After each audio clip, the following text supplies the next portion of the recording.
And he's going to have a fairly informal discussion to help you to understand perhaps some of the things that you saw on your tour. Is that enough? Sure. Good morning. It's great to be. It's always great to be at the Massachusetts Hospital School. I've been coming here since 1970. So it's one of my favorite places. It's to me one of the best kept secrets in Massachusetts and beyond. And so I want to kind of ease into why that is, that it's not that it's a secret, but that it's a wonderful place. And it's a wonderful place because of its approach, its perspective, its way of thinking. So it's the way of thinking that I want to get us into. And I'm going to do this by asking you to think about 3, maybe 4 different words. One is helping. Another is opportunity. Another is a group of words, how you locate problems, where problems are located. And the final one will be inclusion. So let's begin with helping. Is helping something good or not so good? What do you think? What do you think? Good. What do you think? Good.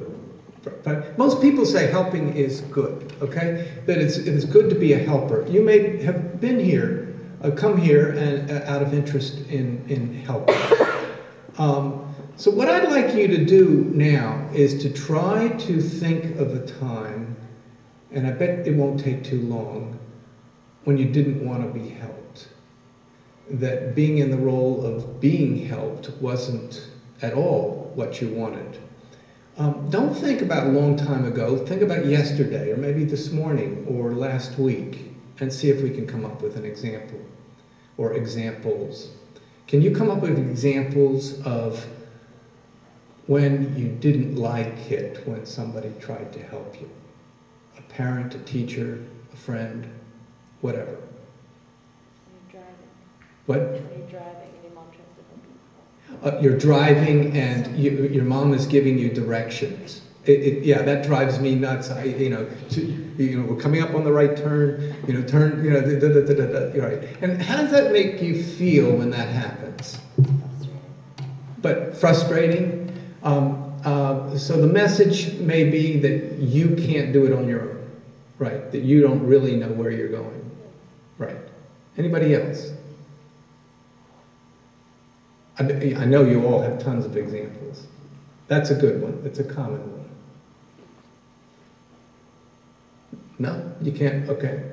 And yes, good, thank you. I was thinking when I'm cooking and I'm rushing, and I have a 6-year-old that loves to help, but then it takes longer and it's a bigger mess. Like, and you pour in the thing, and I was like, no, I want to do this. Like, when I'm not in the place to, because I know what the help's going to involve. Right, it's not as efficient. That's a little bit different than the other example, because the other example is a sign of disrespect.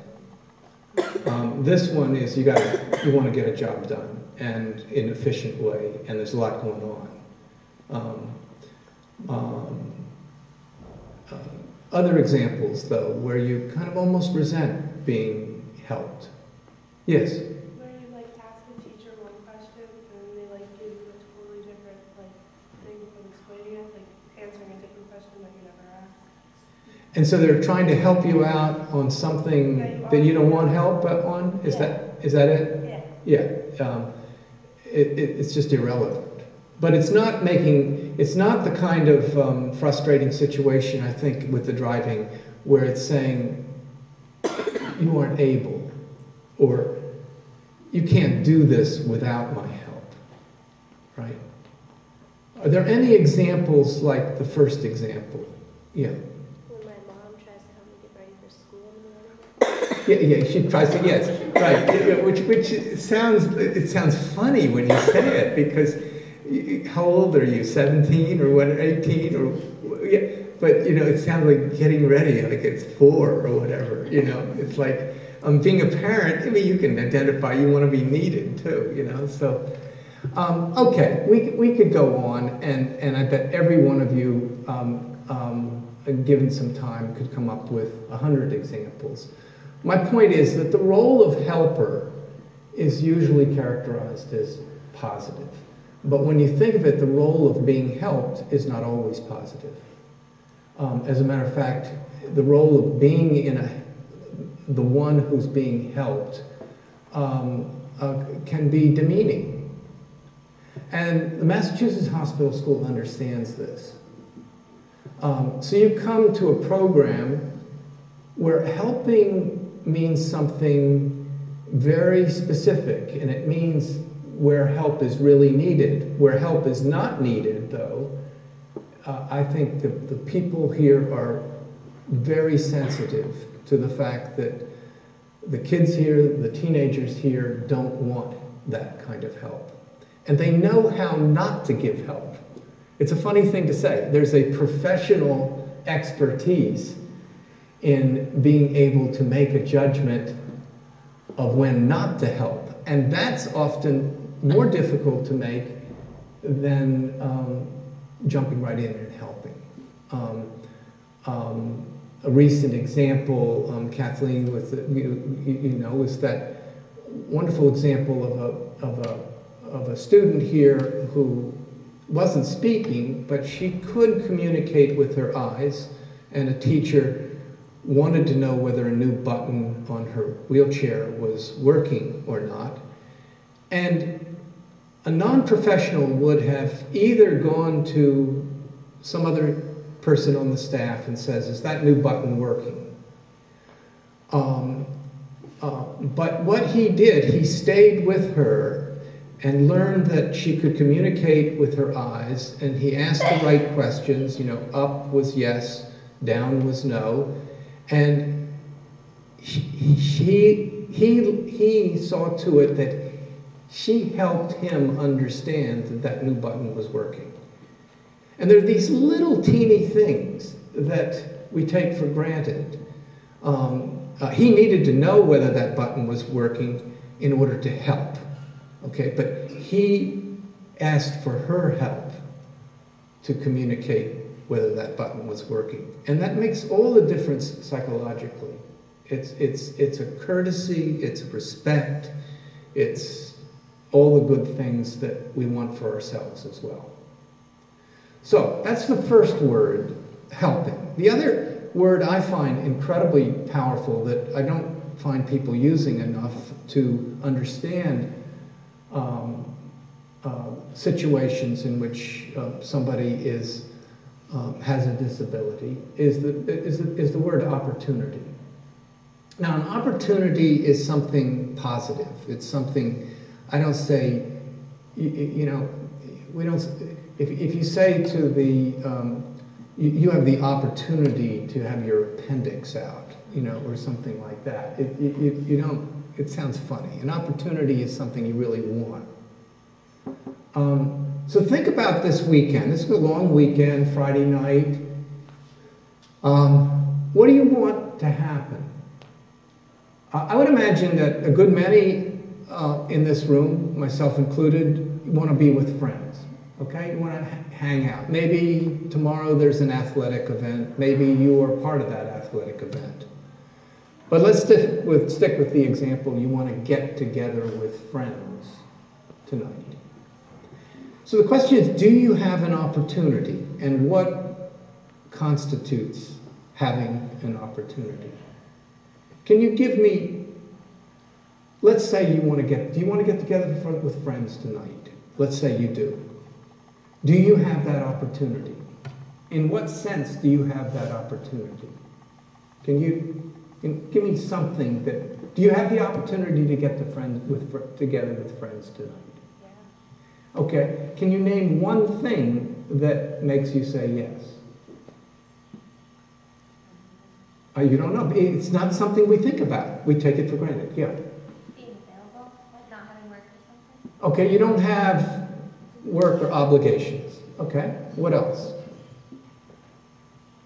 Yeah. You have a ride to get to the... You have a ride. You have transportation to connect. Okay, what else?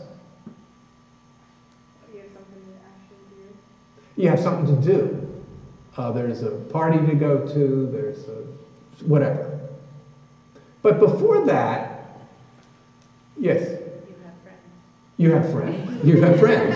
Yes, you have friends. You have choices. But you don't just get in a car and show up. What do? You have to call your friend and make sure they don't have Yeah, and so you have to have something to call with. You have to have a phone, or, usually a cell phone. You can text or whatever, okay? There are a lot of things to make that opportunity a real opportunity. You have to have friends. You have to have a way to communicate, to organize when and where to get together. You have to have transportation. All of these things we take for granted, right? If you have a serious disability, a challenging disability, you live in a world with fewer opportunities and simple opportunities. At the end of the Second World War, a lot of men came back in wheelchairs, and the thinking at the time was very clinical and psychotherapy, and these men got very depressed. So they were called clinically depressed, or they got sad, excuse me. Clinical depression is a particular kind of mental problem. I shouldn't have said they got very depressed, because that wasn't their perspective. And so they were asked to go into therapy. And they said, we don't need therapy. We're not depressed. We want jobs. We want to be able to go downtown and go to a ball game. We want to be able to go to the store and buy stuff. We want the opportunity to do everyday things. That's why we're upset and sad. We just want a job. We just want normal kinds of things. We don't need therapy. And at that time, you couldn't do those things. There weren't adaptive cars. There weren't, you couldn't get over, curbs. And the physical environment prevented you from doing all these normal things. And we take for granted now some of those things. So the world, if you were in a wheelchair, was a world without opportunities. And the funny thing is, people without disabilities didn't see that, and still don't see that. They don't get it. The third concept here is where you locate problems. So what were these returning veterans saying? Our problems are not located inside us. Depression is a problem that's located inside us. Curbs that you can't get a wheelchair over is a problem that's located outside us.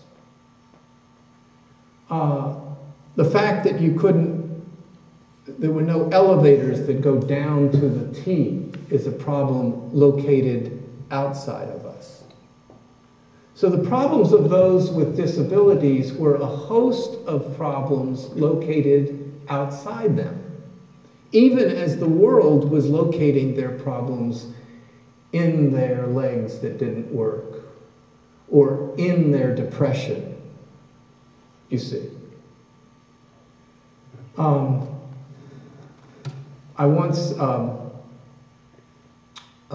knew someone who was a consultant for a residential treatment center for severely intellectually challenged adults in Belchertown. They've since shut down the place. And when she went there, the staff was complaining that the people living there were peeing on the floor. So what would be your first question? that you would ask as a consultant to help with this problem? Where you have to, and then what would be your second? They didn't know. What would be the question to get? What kind of information would you want to get? Yeah. Where are the bathrooms located? Where are the bathrooms? You're on the right track. Her question was a simple one. Do they have access to a bathroom? And the answer was no. The bathrooms were locked. Now, why were they locked? Oh, they might go in there and turn on the hot water and scald their hands, you see. So some people would begin by saying, oh, they're peeing on the floor because of their mental challenges, that the problem is located inside them, their immaturity. But she had trained herself to think in terms of opportunities. Do they have the opportunity, and that's what you were getting at, to go to the bathroom? And it turns out they didn't. And that wasn't uncommon then. Residential places for people with disabilities were filled with missed opportunities, with the absence of normal opportunities. When I first came to the Massachusetts Hospital School, it was a great place, but it didn't have as many opportunities. For example, I would ask the teenagers here, you know, what did they want to do to improve the Massachusetts Hospital School? And the first thing they said is that when they got on the elevator, they wanted the buttons lowered because the buttons were in a standard location that they couldn't reach, or they didn't have a device that could push the buttons. So they were in the position of being helped. They didn't have an opportunity to push those buttons on their own. For them, the problem was not located in their wheelchair or in their legs or whatever. It was located in those elevators. And that's been changed. I don't know what it's like now. But it wasn't in 1970. And this was an enlightened place. So helping, opportunities, where problems are located. They go together to, they can go together in a bad way of we need to help, the problems are located in those with disabilities. The only opportunities that matter are medical corrections, etc. And the result is a phenomenon that's very natural, and we have to resist it. The phenomenon is defining people in terms of their disabilities. In 1907, the Massachusetts Hospital School was called the School for Crippled Children. Okay? There's a long history. That's a language that defines somebody negatively. And it's called spread of the handicap.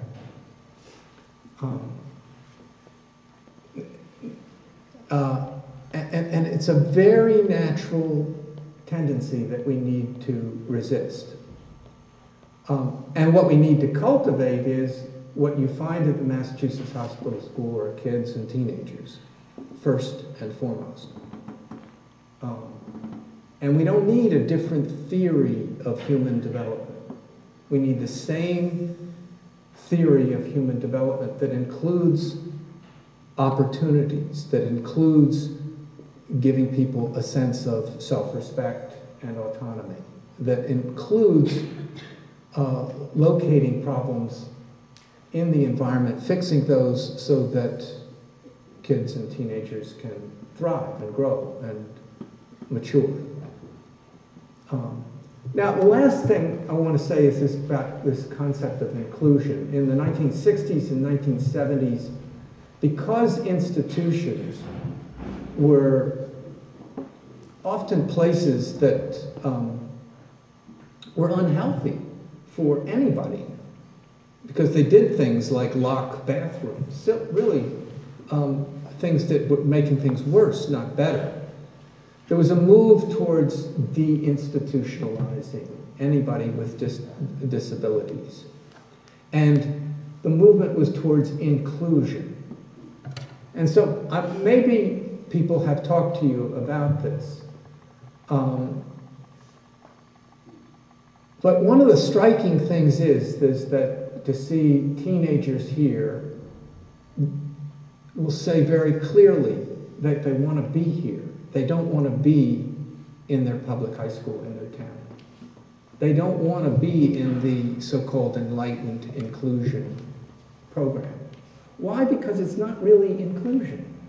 It's not really inclusion simply to have one's body in a mainstream classroom with an adult shadowing you around. And at 2 o'clock when everybody's going out to the ball fields or whatever, you're stuck there alone. That's not inclusion. Whereas here, you can get together and have a basketball game. There's enough people here to make a team. And there's all kinds of diversity at the Massachusetts Hospital School. And most important, you feel included here. Whereas, so it's inclusion is not simply about being physically there. It's about feeling connected to a community. It's about having opportunities to do normal things. So, the paradox here is that in the Massachusetts Hospital School that is separated out, there's a real, the teenagers especially feel more included. And that's what many people outside of the hospital school don't quite understand. They say, well, this is a segregated program and that's bad. But it's rather superficial way of thinking about inclusion. Inclusion is a psychological state, not simply a kind of physical state. And I think you feel included when you have a sense of control over your life. You're not always being held. I think you feel included when you feel like there are a lot of opportunities that you want to take advantage of. And I think you feel included when people aren't locating all your problems in your legs or your head or whatever. They see your abilities and they respect what you can do and not just what you can't do. And you see that going on here. It's a great place. And I hope each and every one of you becomes an advocate for the Massachusetts Hospital School. Because what I've been saying is not common thinking. It's not common thinking. And it needs to be common thinking. And you guys need to make it common thinking. Okay. Is that it? Yeah. Okay.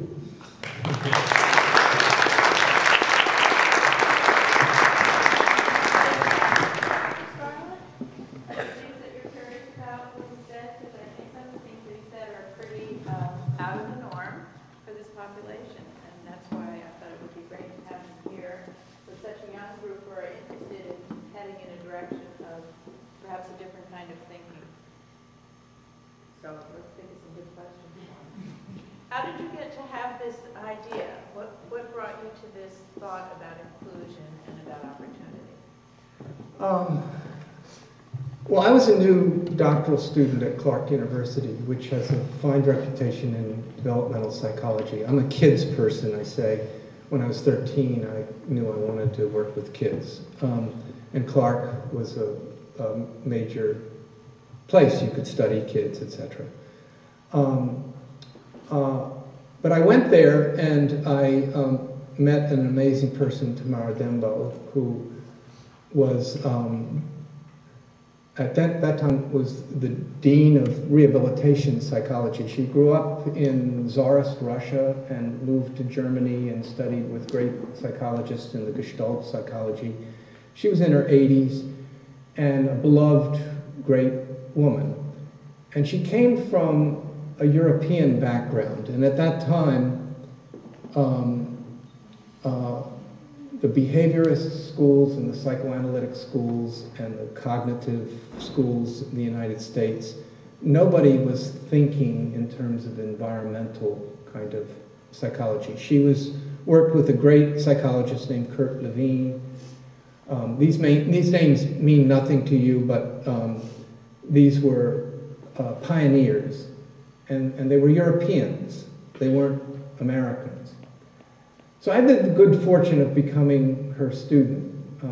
I walked into her office at 2 o'clock in the afternoon. This is a true story. As a new graduate student, I said, Dr. Dembo, have you got a minute? And she said yes. And I sat down, and we finished talking at 10 p.m. She had an enormous time and care for people. And she grew up having a heart condition in Baku, and was treated as a disabled child, and it made her very angry. And she's devoted the rest of her life to championing the causes of those with disabilities, and developed a very radical view that those who are insiders, either those with disabilities or the families of those with disabilities, actually have a perspective on problems that is superior in many ways than those outside. And this was very controversial because in so-called professional client relations, you have professionals, you have doctors, you have professors, whatever, that know, and they treat or teach those who don't know. And what she was saying is, if you want to really understand the problems of those with disabilities, go ask those with disabilities. You see, she got very interested in that and spent a lifetime showing people what that meant. It wasn't just a slogan. And indeed, if you look at the history of the civil rights movement, there were waves. First it was race, and then it was gender, but then it was those with disabilities. It wasn't always or even mainly professionals that was pushing for reform. It was those with disabilities who were, so she was studying. So I was lucky.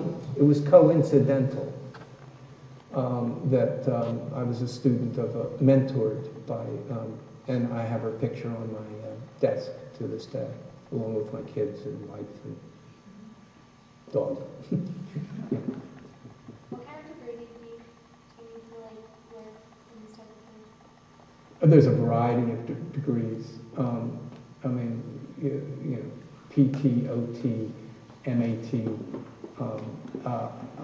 You can ask anybody here; they would know better than I. But I assume the number of degrees is in the dozens.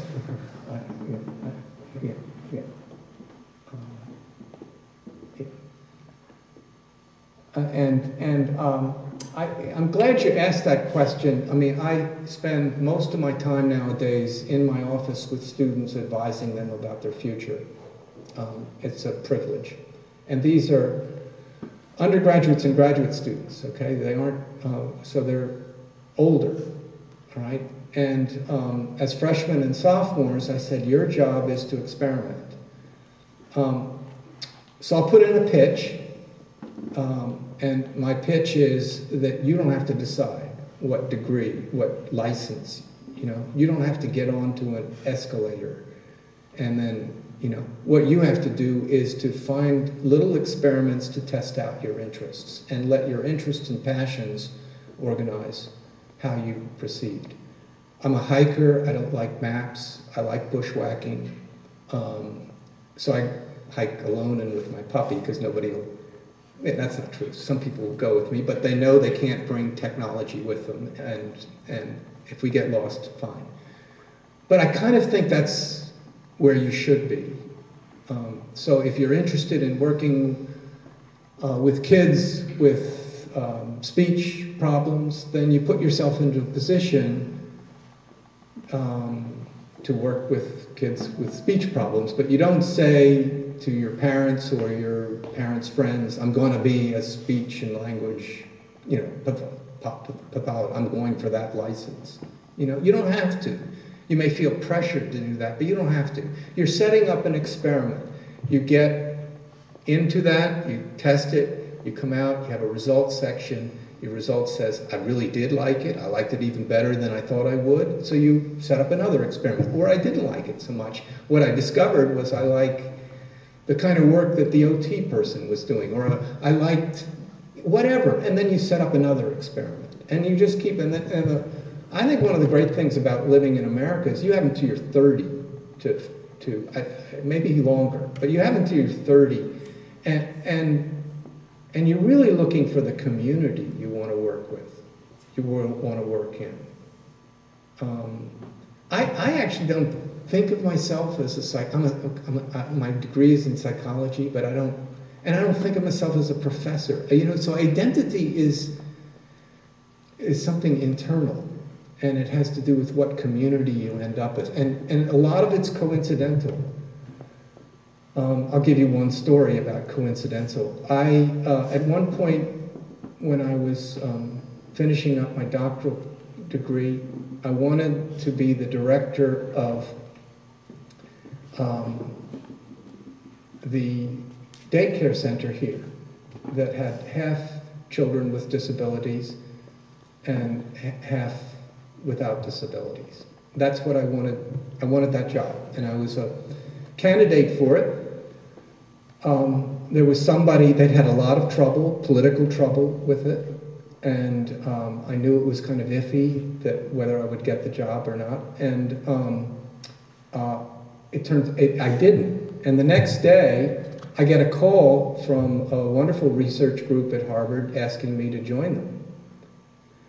And I hadn't even asked for the job, and I took that job. Now, if I'd gotten the first job, I'd probably be here, but I would have been here all along. I wouldn't be at Tufts. I got this. If I had the second job, I got the. So my point is there coincidences all over that you have no control over, and that's what I mean. You're bushwhackers, and it's great. Embrace it, I fear that I'm guilty of that, that helping example where somebody asks a question and I give but it was, it's a subject near and dear to me of committing to a track too early. Other, yes. We hire a lot of occupational therapists, physical therapists, different types of clinicians, and this is somewhat an indication of the applicant pool I'm looking at. I'm looking at 40 very nice, intelligent women. I don't see any men anymore. Yeah. And we're talking about inclusion. How do we get men to be sitting in this audience? It's a great question, and I have the same problem. I work in a department of child development. I went to an all-male college. We had 90 men in the Intro to Child Development course. And we had no problem, because there weren't any women around, and so men got really interested in child development. So there must be some sort of complex dynamic going on that we occasionally get some men in the Department of Child Development, some students. They're usually from the football team, and they have no neck, and and they're great. I got so lonely. That's not the right word, but that I wrote a book on coaching baseball because I wanted to hang out with some of the guys, and we got from the baseball team, and we wrote a book together on coaching baseball. There's a different kind of humor. There's just a different kind of way of being in the world. I love the women, and we need both. When I saw the group in the hall, the first thing I said was, "Where are the guys?" So I really share your perspective. How to make that happen? I don't know. Do you think salaries have anything to do with it? I hope not. I don't. Yeah. We're all nodding yes. Definitely. Yes. It may. It may, but. I think as one of the child development teachers, Amy Gendron and I, the third teacher, in our program, we're part vocational, part comprehensive high school, and in our program, this is the first year that they put the child care program in the exploratory, where they go for a week in each vocational shop. And this is the first year that they put child care into that exploratory process. And so I'm the freshman and sophomore teacher, so I saw for 13 weeks, group after group after group for a week, of mixed boys and girls. And I asked a lot of them, why do you think no males choose childcare? Do you think this is because of stigma? You think you're going to get made fun of if this is, a career choice of yours? And the majority of, some of them shook their heads yes, the majority of them said, no, I don't care what anybody says about me, I don't care. And then I asked my boss when he, got the numbers and they put their picks in, there was one boy that put child care as their second pick, one out of all those. Right. So, I don't know what it is, I don't know. It probably all of the above is the answer. The felt need to make more money. And if you work with kids, whatever your profession, you're going to, whether it's pediatrics, I think surgeons make the most, pediatricians make the least. That wherever there are children, you're going to get lower pay. So it probably figures into it. The traditional roles of women are still figures into it, even post-feminist. It's still. When I knew more than my wife about kids. I think, when we had a baby, and I remember starting to diaper my baby, and she comes in and tells me how to diaper the baby.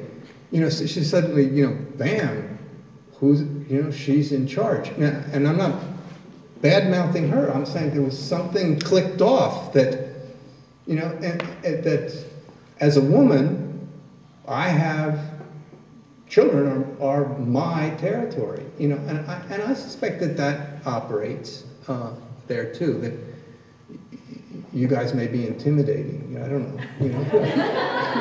I mean, you don't feel that. You don't think of yourself that way. But what's it like in your household? I think so there's certain things that are ingrained in us subconsciously.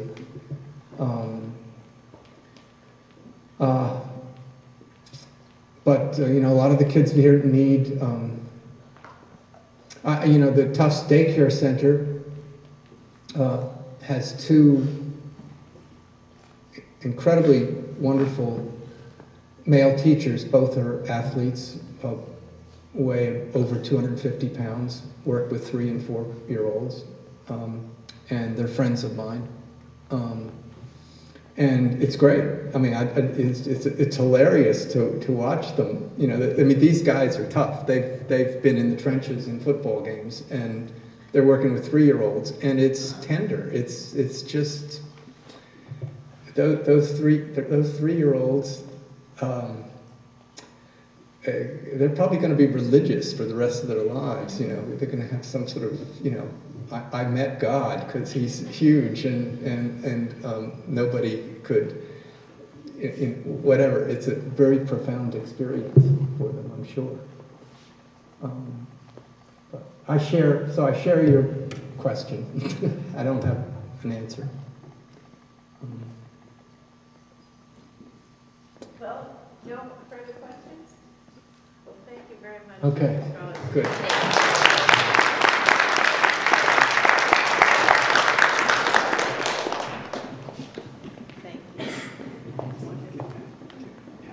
Thank you. Okay, good luck.